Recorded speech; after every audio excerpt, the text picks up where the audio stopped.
Hello, we need to take our masks off. We need to take our mask off. Take our masks off. Mental illness, mental health challenges, and mental health conditions. And I'm here to make a change in this life of everyone's mental health. Hello, my name is Michael, or Bip Olar no longer. Everything started with me, with my mental illness and my trauma when I was 16 years old. I failed my road test, but I didn't just fail it one time. I didn't just fail it two times. I failed it three times. And that was very, very embarrassing. I felt like a complete loser when I failed the test when I was with all my friends when I was 16. So I suffered and suffered in silence in high school, college, and after college for 6 years for all different types of jobs that were not working out until I found a career in the mortgage industry where I did amazing work and made a lot of money in the mortgage industry, but the money was only the antidepressant that got me through the times in the mortgage industry. So I suffered and suffered in silence for over 40 years with my own bipolar depression, mental illness. And after 25 years of suffering in silence, I finally got the help and worked on my recovery. That was very important. Been in 6 psychiatric hospitals. I've had a suicide attempt. Been in 4 outpatient facilities. Been trying at that time many times to try different types of psychiatrists that I went through, different therapists that I went through, and different types of medicines over and over again.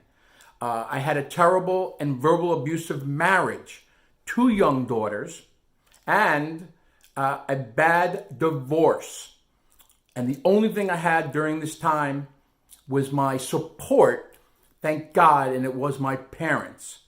So I kept getting sick. I kept getting better.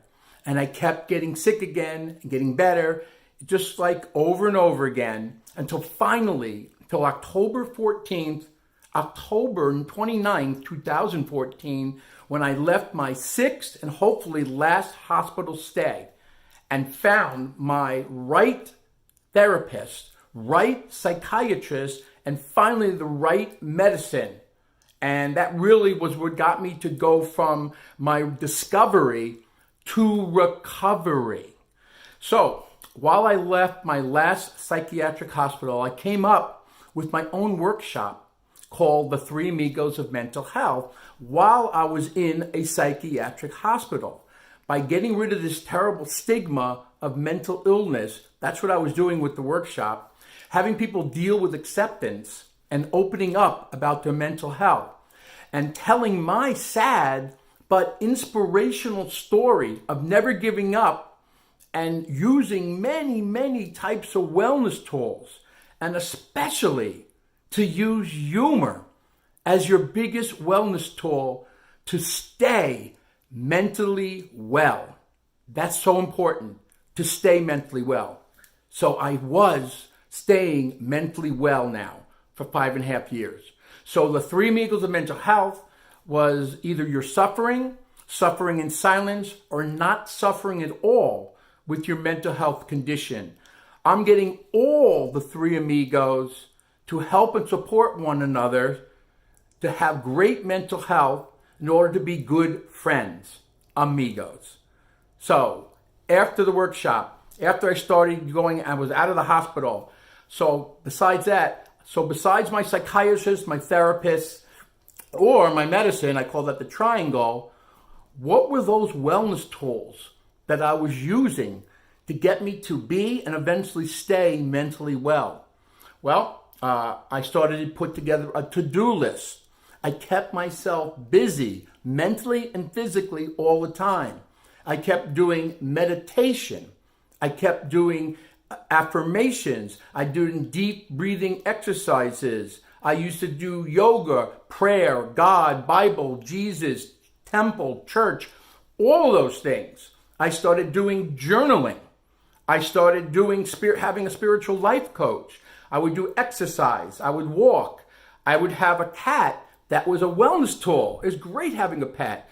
I would do walks. I would get involved with self-improvement tapes, self-improvement videos by books like Wayne Dyer and movies by Wayne, or books by Wayne Dyer. Also, The Four Agreements by Miguel Ruiz, Louis Hayes, Deepak Chopra, volunteering, reading inspirational and motivational movies or books.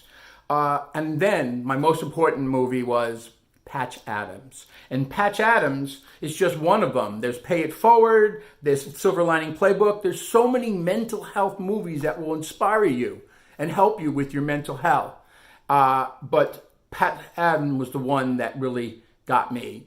And that made me use humor as my biggest wellness tool of them all. And that is laughter and smiles. So one of my questions is to you is why you need to use humor and laughter and smiles in your life. One of the reasons is it will boost your immune system. It has endorphins that will lift your mood. It reduces your blood pressure. It really does. It dulls and kills the pain. It alleviates stress and anxiety, having humor and laughter, smiles in your life. It relaxes your whole body. It's a natural beauty enhancer. Look, just kidding. It produces empathy. It's contagious. When someone starts laughing, you start laughing. It's the way to success. Now, getting a job, a little humor is good. It increases productivity. It improves and promotes your well-being. And the most important reason you want to have humor, laughter in your life is because you want to live a longer life. It will make you live a longer life. So I am Michael Bip Olar no longer, speaker, performer, advocate, comedian, peer support specialist. There is hope with your mental health recovery to discovery. Thank you.